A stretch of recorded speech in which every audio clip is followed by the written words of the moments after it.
Hey guys, Chris here. Welcome back to the channel. And today I'm going to take on the very daunting task of looking at the album Abbey Road by the Beatles. Abbey Road was released on September 26, 1969 and is pretty much held up as one of the Beatles' finest albums. Track number 1 on the album is the song Come Together, with that iconic bass line played by Paul McCartney at the start of the track, and was initially written as a campaign song for the psychologist Timothy Leary that John met during his protests against the Vietnam War. John started the song but didn't finish it, but he took the tagline Come Together and used it in the writing sessions for Abbey Road in 1969, and he wrote a somewhat blues-sounding song, which is the song that you hear today. Come Together features a laid-back groove with John Lennon's distinctive vocals over the top, and is still today one of the most iconic Beatles songs ever written.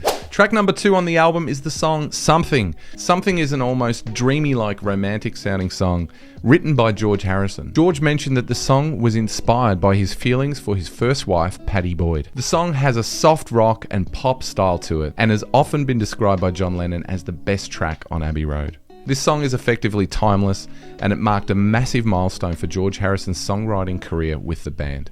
Track number 3 is the song Maxwell's Silver Hammer.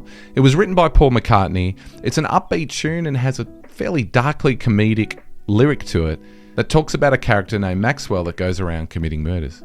The recording sessions for this song were apparently very difficult.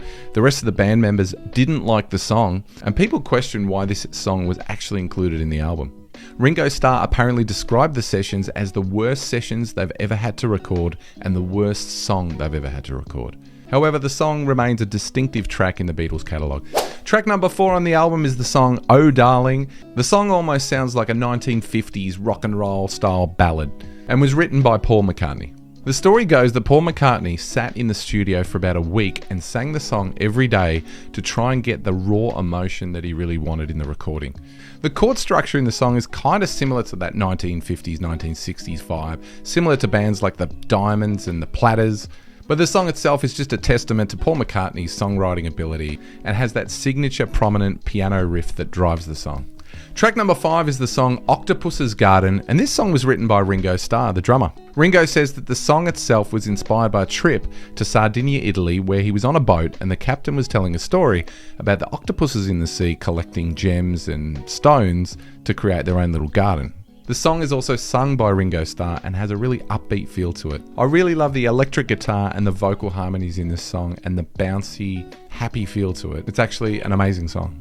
Track number 6 is the song I Want You, She's So Heavy, written by John Lennon. The song itself is a raw expression of desire and wanting. I love the electric guitar in this song and the wailing vocals in the background. And an interesting thing about this song is the song goes for over 7 minutes long and it actually abruptly cuts off. You can almost hear hints of heavy metal to come in the way that that song was composed. The sudden stop of the song was an artistic choice made by the band. And the song concludes side 1 of the album. Track number 7 is the iconic Here Comes the Sun, written by George Harrison. Apparently he wrote the song in the garden of Eric Clapton's house using an acoustic guitar.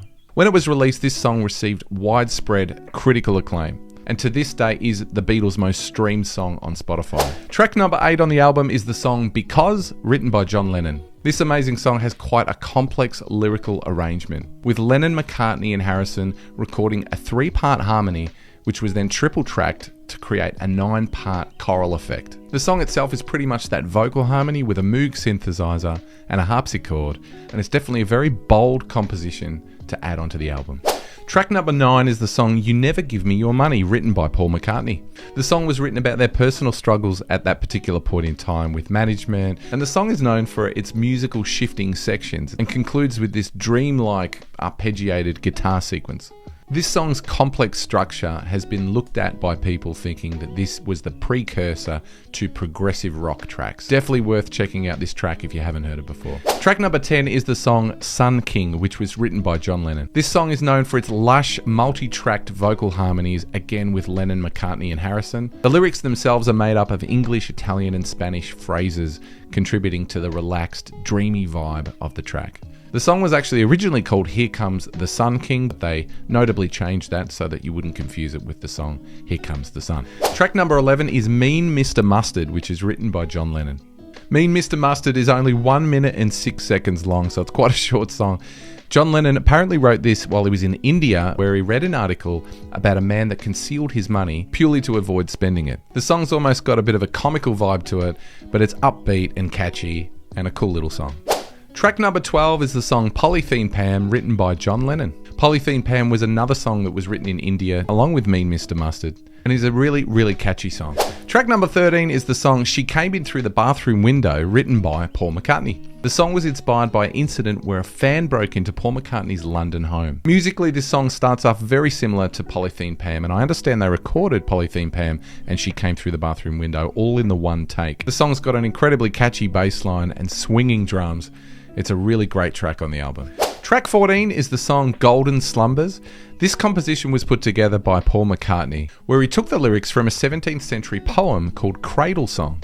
The song sounds like a soothing lullaby with the Beatles signature style to it. Track number 15 is the song Carry That Weight, written by Paul McCartney. This song reflects the business struggles that the Beatles were going through at the time, with the recurring line, "You're gonna carry that weight for a long time." The song's almost got an anthemic vibe with the repeating of that phrase, and blends perfectly into track number 16, The End. The End is the final track on the album, and the song consists of instrumental solos by each Beatle. The song features the only recorded drum solo from Ringo, and then it moves on to guitar solos from Lennon, McCartney, and Harrison. The vocal that kicks in towards the end of the song says, "And in the end, the love you take is equal to the love you make." The song serves as a great track to end this epic record. However, there is a bonus track about 14 seconds after the end. You've got the song Her Majesty, which was written by Paul McCartney, which is a 23-second song which was meant to be part of the medley for the song The End, but it was included as a bonus track. So reflecting on the album itself, the album is just so iconic. I really loved how there seemed to be an equal amount of distributed songwriting on this album, because it really makes the album so diverse, because George's songwriting is so different to Paul's and so different to John's and Ringo's as well. And altogether, the album itself is just like a tapestry of amazing music. You can really understand when you listen to this album why this album is cited as one of the most important and iconic albums of all time. Just the experimentation in the different musical compositions that you see on this album really shows some early signs of progressive rock and other styles of music. It really is an amazing album. But hit me up in the comments, guys. Let me know your thoughts on the review. Let me know if you really love this album. Is this the Beatles' greatest album? Which album do you think is the greatest? What other Beatles songs are iconic? Let me know in the comments. Don't forget to hit subscribe, and I'll see you on the next video.